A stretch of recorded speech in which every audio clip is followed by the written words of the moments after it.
Here with Raul Rosas Jr., who will become the youngest fighter in UFC history on Saturday, and it has been probably a pretty crazy 6 months for you. What has life been like? Getting into the Contender Series and then since the Contender Series.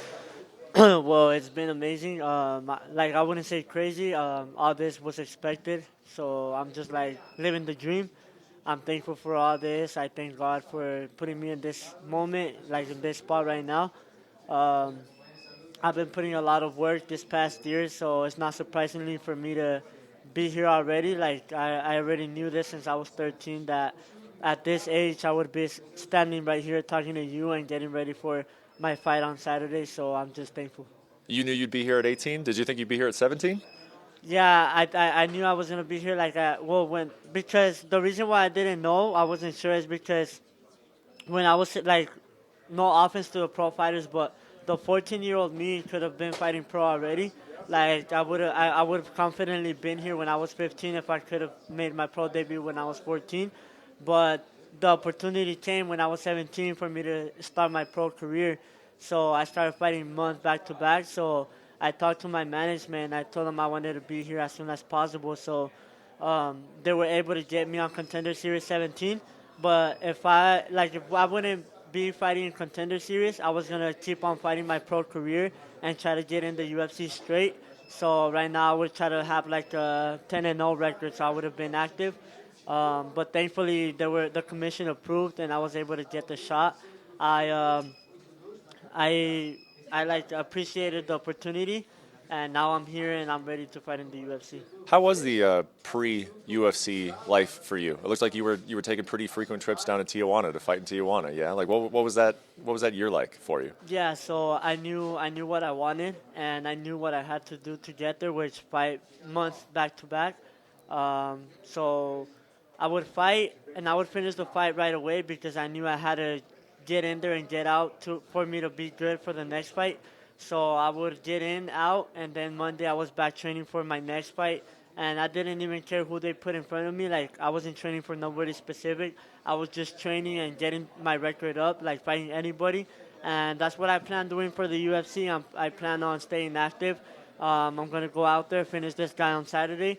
And if somebody wants to fight next weekend, I'm down to fight next weekend. And if I have to go up to 145, I'm also down to go up to 145. Yeah, active guy. Looks like you got some people here with you. Who's making the media rounds with you today? So I got my coaches, Brian, I got Dimitri, I got my brother Jesse Rosas, my mom, my dad. They always supporting me, so I'm glad that I'm able to share this with them. This is going to be like a family thing for you from start to finish. It seems like Yeah, always, always.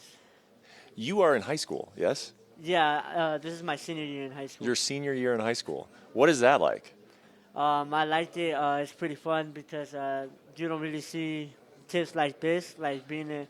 Like I actually never thought about being in the UFC while still being in high school. I imagined having like a pro record and everything, but I didn't imagine being in the UFC while being in high school. So, it's crazy for me to think about it like that. And you go to high school right here in Vegas. Yeah. Which high school? I started doing homeschool, but Oh, you're doing homeschool. yeah. So that way I have more time for this type of stuff. Yeah. But I was going to LC Allen High School in Santa Rosa, and then I went to Del Sol High School for a little bit Okay. here in Vegas. Yeah. That makes sense. Because I mean, I was like, it's 12:45 on a Wednesday. yeah, I you was you in missing school right like calculus or Yeah. do you feel like you have you don't have a normal life for an 18-year-old, but are you able to get something close to it with all of this going on?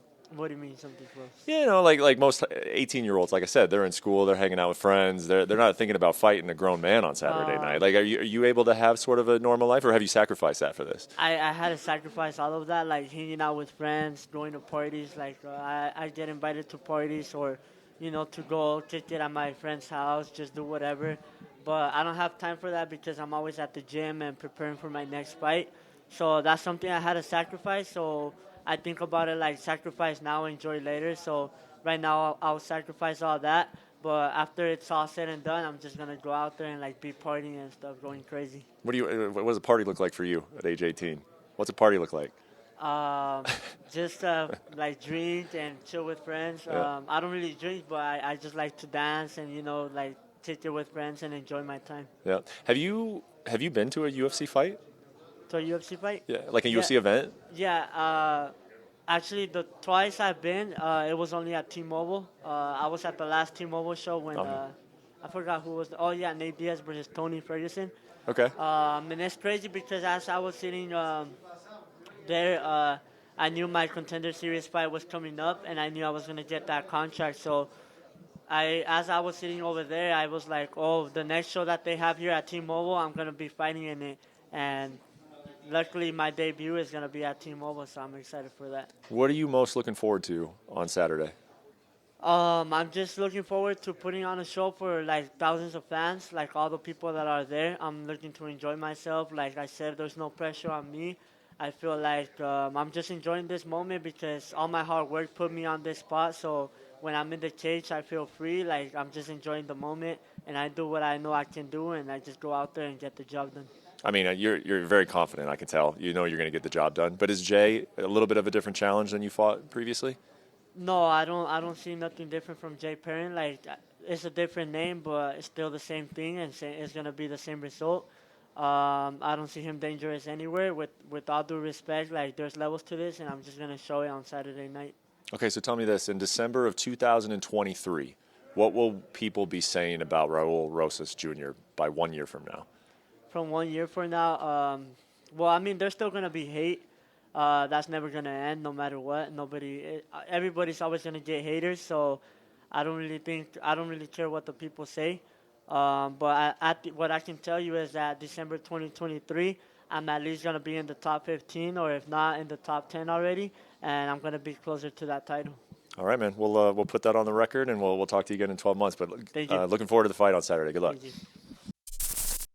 Thanks for watching ESPN on YouTube. For live streaming sports and premium content, subscribe to ESPN Plus.